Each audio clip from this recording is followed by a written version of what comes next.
Ya, kita kerap kali dikejutkan dengan hal-hal di luar nalar. Seperti pada sebuah unggahan video di YouTube berikut ini.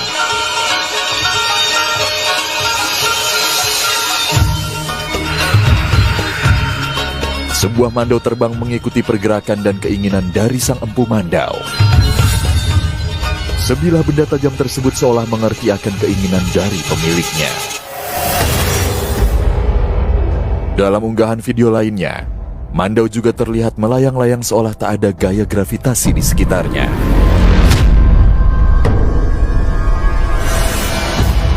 Mandau terlihat mulai naik setelah dilakukan sebuah ritual oleh seorang pria dengan ikat kepala merah.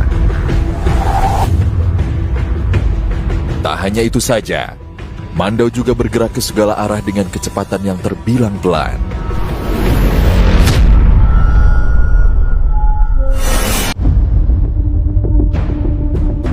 Kisah mandau terbang sendiri sudah melegenda sejak zaman dahulu kala dan diwariskan secara turun-temurun dari leluhur suku Dayak di Pulau Kalimantan.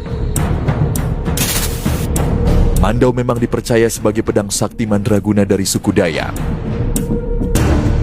Tak hanya dikenal karena ketajaman dari bilahnya, mandau juga sohor akan kelegendaannya yang konon mampu terbang dengan sendirinya.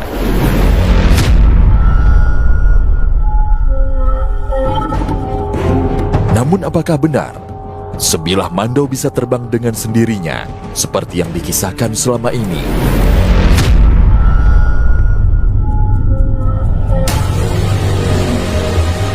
Tim Misteri Dunia akhirnya melakukan penelusuran ke Kalimantan Timur, salah satu kota dengan peradaban yang cukup panjang, di mana pernah berdiri kerajaan tertua di Indonesia, yaitu Kerajaan Kutai.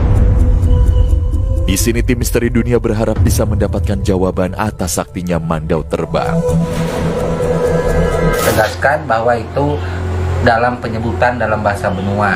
Kalau Dayak lain, penyebutan istilah tempilan itu tidak ada. Ada yang berukir seperti ini, ada yang polos. Nah ini juga ada yang berukir. Nah ini tempilan juga berukir.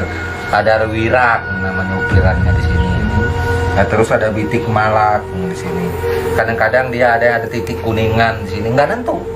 Nah ini nggak ada titik kuningan. Nah, terus ada ukiran. Gitu. Terlepas dari kisah kesaktian senjata tradisional khas Dayak, mandau sendiri memiliki bentuk yang sangat mempesona. Jika dilihat secara langsung, terdapat ukiran pada gagang dan sarungnya yang sangat detail. Konon ukiran tersebut memiliki makna tersendiri. Pada bagian sarungnya biasanya disematkan sebuah jimat yang disebut dengan penyang. Konon, salah satu kesaktian dari mandau berasal dari penyang tersebut. Dikisahkan bahwa jimat ini biasanya didapatkan secara turun-temurun dari leluhur sang pemilik mandau.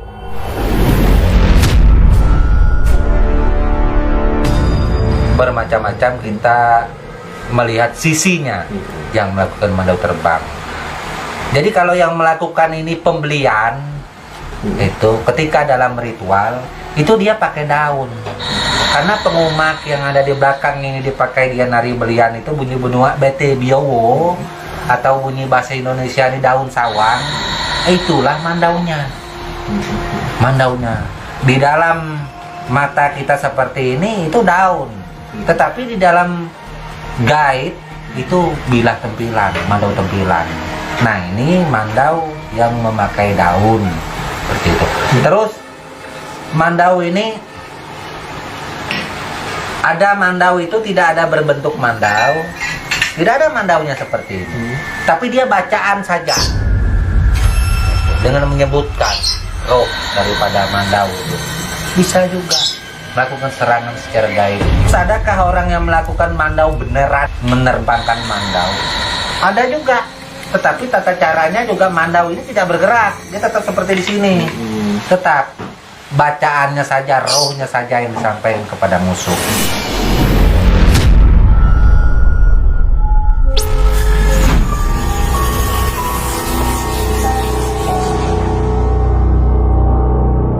Bahan pembuatan dari mandau sendiri konon berasal dari sebuah material batu yang mengandung mineral besi yang bernama mantikei. Namun seiring perubahan zaman, mandau kini ada pula yang dibuat dari material logam seperti pada senjata tajam umum lainnya.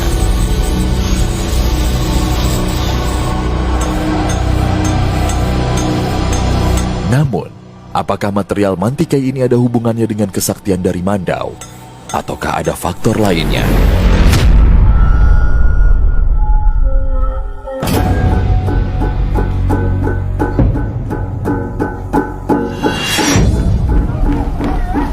Kesaktian mandau terbang juga tersebut dalam kisah legenda yang cukup populer di Kalimantan.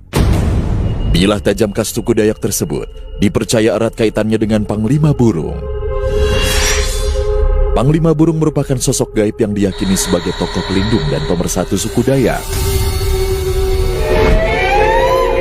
Dalam keadaan tertentu, warga suku Dayak dapat menggelar ritual tari perang untuk memanggil Panglima Burung untuk mendapatkan kesaktian dan kekuatan. Panglima Burung juga dipercaya sebagai sosok yang menggerakkan mandau terbang.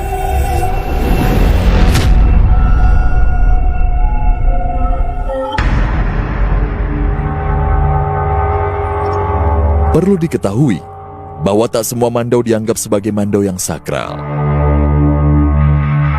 Ada pula mandau lainnya yang juga bisa digunakan untuk melakukan kegiatan sehari-hari, seperti untuk berburu, menebas tanaman, hingga benda lain.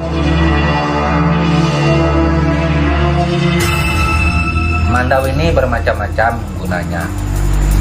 Mulai dari zaman dulu hingga saat ini saya rasa nggak jauh berbeda seperti itu.